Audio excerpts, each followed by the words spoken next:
गर्भाशय में भ्रूण का पोषण माता के शरीर की सामग्री से होता है। आरंभ में भ्रूण मात्र एक बुलबुले की तरह होता है, तदुपरांत वह तेजी से बढ़ना आरंभ करता है।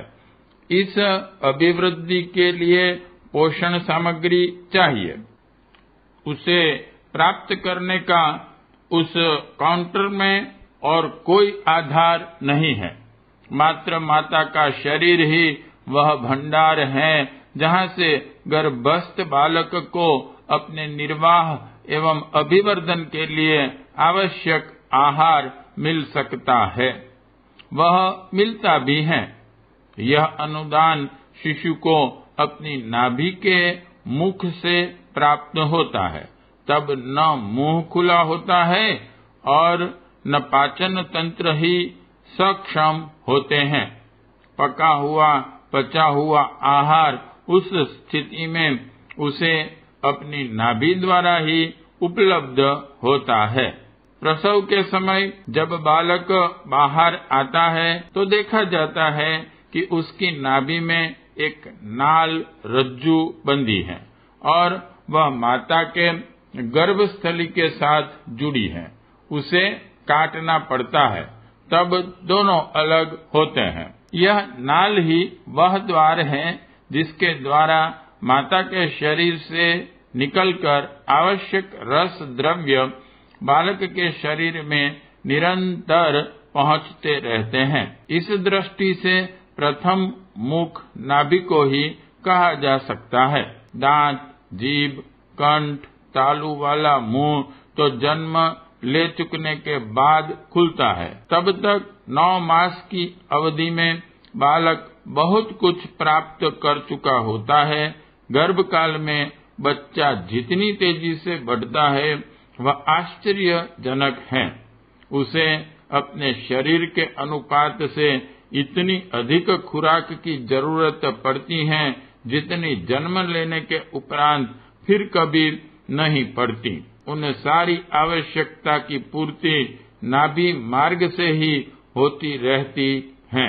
भ्रूण के फेफड़े गर्भावस्था के 9 महीने प्रायः निष्क्रिय ही रहते हैं।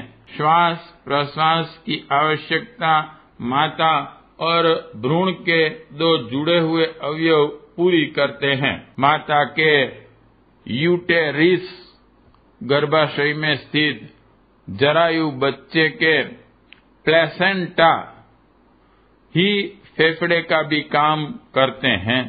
जन्म के उपरांत जैसे ही बालक रोता, हाथ पैर चलाता और सांस लेता है, वैसे ही रक्त संचार आरंभ हो जाता है। हृदय से बड़ी धमनी में होकर रक्त फेफड़ों में पहुंचता है और वे अपना काम आरंभ कर देते हैं। नाल काटने पर बच्चे का अम्बकाल माता के प्लेसेंटा से कटकर अलग हो जाता है।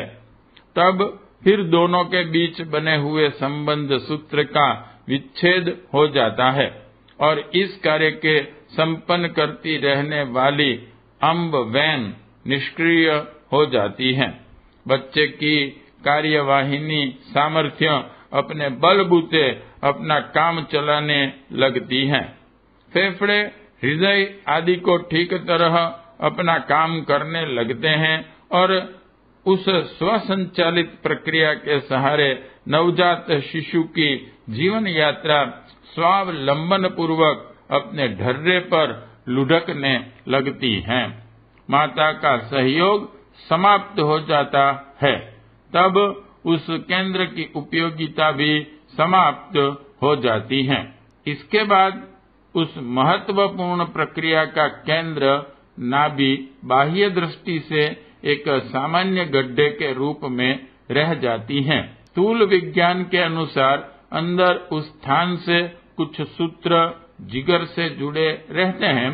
वर्तमान जीवशास्त्री इसे निरर्थक निष्क्रिय सूत्र मानते हैं और उन्हें लिगामेंट टेरिस ऑफ लीवर कहते हैं। किंतु यह सूत्र एकदम निष्प्राण नहीं होते, बल्कि स्थूल दृष्टि से सुप्त जैसी स्थिति में पड़े रहते हैं।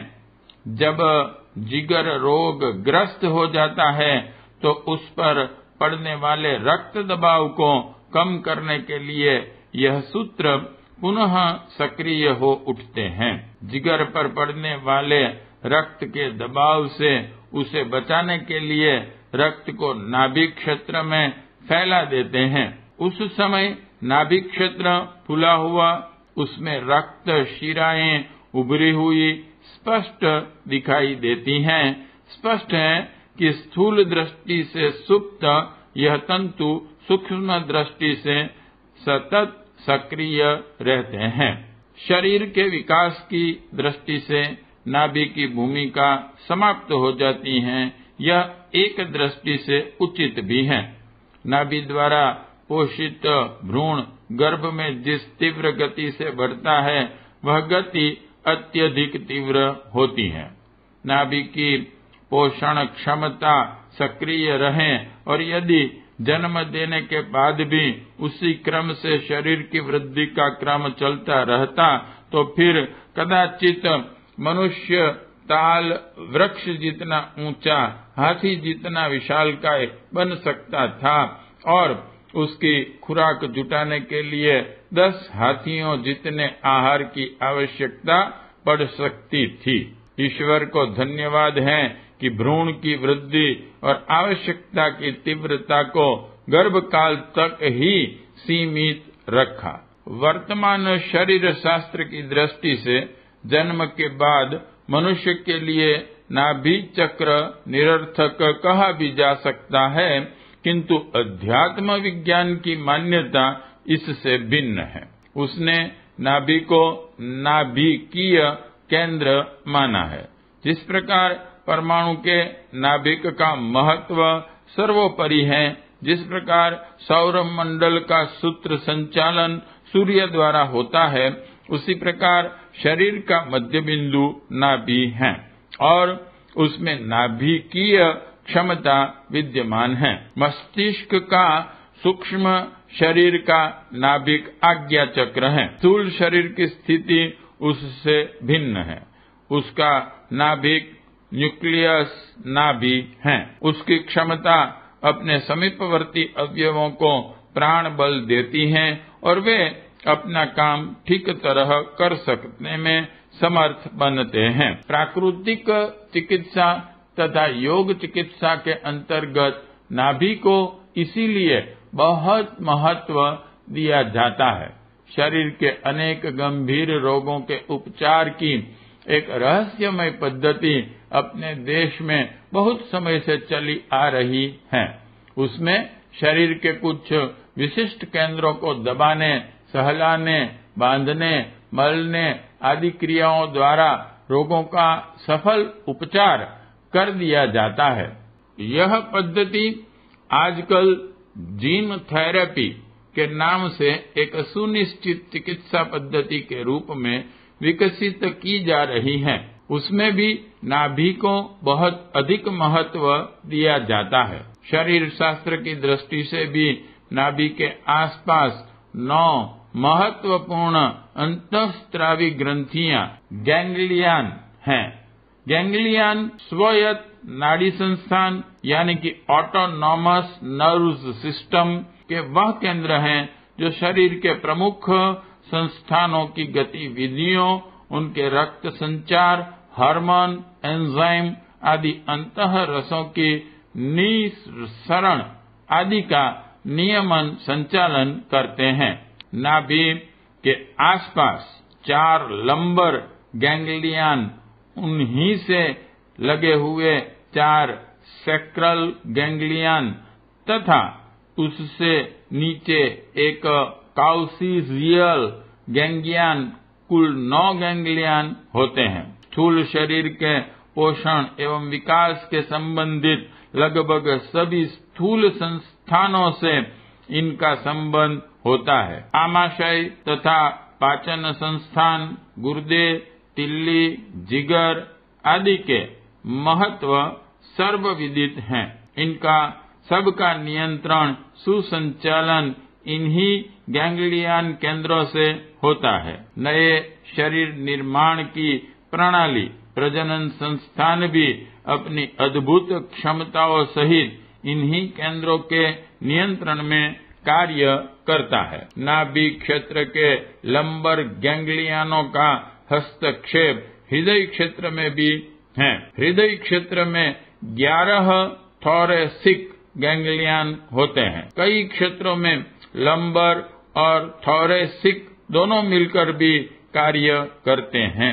शरीर के महत्वपूर्ण संस्थानों का नाभि से संबंध शरीर शास्त्रियों के लिए रहस्य हो सकता है, किंतु आत्मविज्ञान से विदित है कि नाभि चक्र का वह चुंबकत्व आजीवन बना रहता है, जिसके आधार पर माता के शरीर से आवश्यक अनुदान खींचने में गर्भस्थ शिशु समर्थ रह सका था।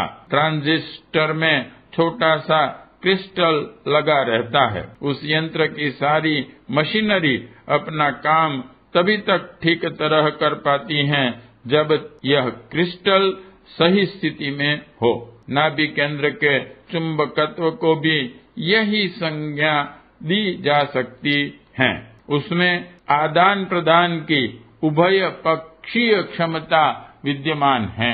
अनंत अंतरिक्ष से आवश्यक शक्ति खींचने और धारण करने और समीपवर्ती अवयवों से लेकर दूरस्थ अंगों तक को वह अदृश्य एवं अविज्ञात सामर्थ्य प्रदान करने का कार्य इस चुंबकत्व का ही है।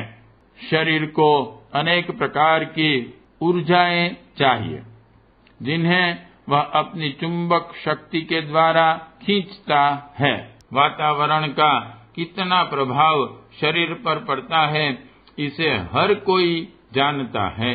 कहाँ का जलवायु शरीर पर क्या प्रभाव डालता है, इसे हम प्रत्यक्षतः देखते हैं। बहुमूल्य आहार प्राप्त होते रहने पर भी घटिया जलवायु के क्षेत्र में रहने वाले रुग्ण दुर्बल रहते हैं और स्वल्प काल में ही जीवन समाप्त कर देते हैं। इसके विपरीत जहाँ का वातावरण सशक्त है, वहाँ के निवासी घटिया भोजन मिलने पर भी बलिष्ठ बने रहते हैं। मोटा तगड़ा शरीर भी सामान्य सा भार वहन करने और दौड़ धूप में संलग्न रहने के अतिरिक्त और कुछ महत्वपूर्ण कार्य न कर सकेगा। प्रगतिशील मनुष्यों के शरीर में स्फूर्ति पाई जाती है। उनका प्रत्येक अवयव प्रशिक्षित कलाकारों की तरह अपना काम करने में कुशल होता है। इंद्रियां काबू में रहती हैं और नियत निर्धारित क्रम से अपने सुव्यवस्थित क्रिया कौशल का परिचय देती हैं। यही कारण है कि वे सामान्य मनुष्यों की तुलना में कई गुने परिणाम में उत्कृष्ट स्तर का काम कर पाते हैं। यही उनकी सफलता का बहुत बड़ा कारण है। शरीर के लिए आवश्यक इस प्रकार की सूक्ष्म शक्तियाँ मात्र अन्न, जल, वायु से प्राप्त नहीं हो सकती। उसकी पूर्ति ब्रह्मांड व्यापी उन शक्ति स्रोतों से भी होती है जो दृश्य रूप में अनुभव में तो नहीं आते, पर अपनी महत्ता सिद्ध करते रहते हैं। पृथ्वी का काम अपने भीतरी उत्पादनों से ही नहीं चल जाता, वरन सूर्य से आने वाली गर्मी और रोशनी से उसे जीवन संचार का लाभ मिलता है। न केवल सूर्य से, वरन वह अन्य ग्रहों से भी बहुत कुछ प्राप्त करती है। ग्रहों से ही क्यों, उसका अपना उपग्रह चंद्रमा तक ज्वार भाटा से लेकर और भी न जाने क्या क्या सहायता देकर धरती की सजीवता बनाए रहने में सहायक होता है। यदि वे अंतरग्रही अनुदान न मिले तो पृथ्वी निर्जीव निस्तब्ध ही नहीं बन जाएगी, वरन अपना अस्तित्व बनाए रहने में भी समर्थ न हो सकेगी। ठीक यही बात मनुष्य शरीर के संबंध में भी लागू होती हैं। नाभि स्थल का शारीरिक दृष्टि से कोई विशेष महत्व भले ही न हो, पर आध्यात्मिक दृष्टि से उसकी उपयोगिता आजीवन वैसी ही बनी रहती है जैसी कि भ्रूण काल में थी। पृथ्वी ध्रुव क्षेत्र में सन्निहित अपनी चुंबकीय शक्ति से अंतर्ग्रही ऊर्जा को आकर्षित करती और उससे अपनी महत्वपूर्ण आवश्यकताएं पूरी करती हैं। ठीक इसी प्रकार नाभि चक्र का ध्रुव प्रदेश शरीर को समर्थ एवं सुव्यवस्थित बनाए रहने वाली विशिष्ट ऊर्जा को आकाश से खींचता है। यदि यह चक्र प्रसुप्त स्थिति में है तो उसकी आकर्षण शक्ति न्यून होगी और मात्र आहार पर ही निर्वाह चलाना पड़ेगा। किंतु यदि नाभि चक्र के चुंबकत्व को साधना योग द्वारा जागृत किया जा सके तो उसकी आकर्षण क्षमता सहज ही बढ़ जाएगी और उसकी प्रखरता के आधार पर इतना कुछ अदृश्य अनुदान प्राप्त किया जा सकेगा जो रक्त मांस आदि स्थूल संबंधों की अपेक्षा कम नहीं वरन कुछ अधिक ही उपयोगी है। अन्नमय कोश का प्रवेश द्वारा नाभि चक्र है। इस केंद्र की समर्थता एवं उपयोगिता सदा बनी रहती है। दिव्य शक्तियों का शरीर में प्रवेश इसी मार्ग से होता है। इस संदर्भ में योग ग्रंथों में कितने ही उल्लेख मिलते हैं। यथा पातंजलि योग दर्शन में नाभि चक्र की साधना से काया की भीतरी स्थिति की सूक्ष्म जानकारी मिलने का वर्णन है। नाभि चक्र से संयम करने से काय के चक्रव्यूह का ज्ञान होता है। पातंजलि योग सूत्र ऐसा उल्लेख योग रसायन ग्रंथ में भी है। जिस काल में योगी नाभि चक्र में धारण करता है उस समय वह शरीर के संपूर्ण अभ्यंतर शरीर संस्थान को देख लेता है। योग रसायन रस, रक्त, मांस, मेद, अस्थि, मज्जा, वीर्य आदि सप्त धातुओं के योग से प्राणों के पिंडों की उत्पत्ति होती है। उनमें से नाभि मंडल में अन्नमय पिंड है। त्रिशिख ब्रह्मणोपनिषद नाभि चक्र में यह भौतिक जगत अवस्थित है। पंचावृत 5 तत्वों से विनिर्मित विद्युत शक्ति का इससे ध्यान करना चाहिए। ऐसा ध्यान करने से साधक सभी भौतिक सिद्धियां प्राप्त कर लेता है। योग राजोपनिषद नाभि कंद के नीचे कुंडलिनी शक्ति का निवास है। अष्ट प्रकृति की प्रतीक अष्ट सिद्धियां उसमें कुंडलिनी मारकर बैठी हुई हैं। जगत दर्शनोपनिषद रावण किसी शस्त्र से मर नहीं सकता था क्योंकि उसकी नाभि में अमृत का कुंड था। उसे सुखाए बिना यह असुर वध संभव नहीं है। यह वेद राम को विभीषण ने बताया।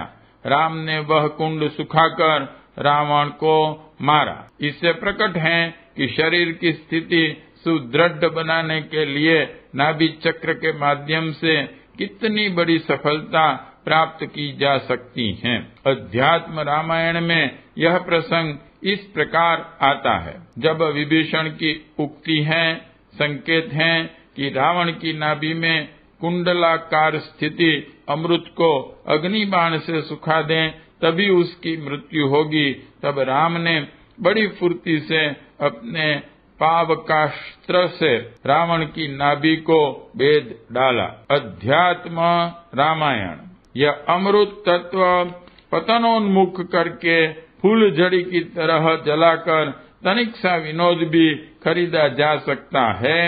उसे मधुमक्खी की तरह संचित करके अपना श्रेय और दूसरों का सुख बढ़ाया जा सकता है।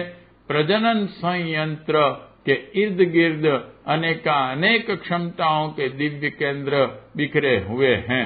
इनमें शरीर शास्त्री कुछ हार्मोन ग्रंथि स्त्रावों तथा उत्तेजना परक विद्युत प्रवाहों के संबंध में ही थोड़ी सी जानकारी प्राप्त कर सकते हैं। इतने से भी वे मानते हैं कि मस्तिष्क के बाद अवयवों की दृष्टि से हृदय और स्फुरण की दृष्टि से काम संस्थान की महत्ता है। आत्मविद्या के अनुसार नाभि चक्र प्राण सत्ता का साहसिक पराक्रमशीलता एवं प्रतिभा को केंद्र माना गया है। इस स्थान की ध्यान साधना करते हुए इस प्राण शक्ति को निग्रहित और दिशा नियोजित किया जाता है। फलतः उसके सत्परिणाम भी ओजस्विता की वृद्धि के रूप में सामने आते हैं। वांग्मय 13 गायत्री की पंचकोशी साधना एवं उपलब्धियां। लेखक पंडित श्री राम शर्मा आचार्य जी। अगर आपको हमारी यह वीडियो पसंद आई हो तो इसको लाइक करें, कमेंट और शेयर जरूर करें। साथ ही हमारे YouTube चैनल ऋषि चिंतन को सब्सक्राइब कर बेल आइकन भी दबाएं ताकि आपको आने वाले वीडियोस की नोटिफिकेशंस मिलती रहें। धन्यवाद।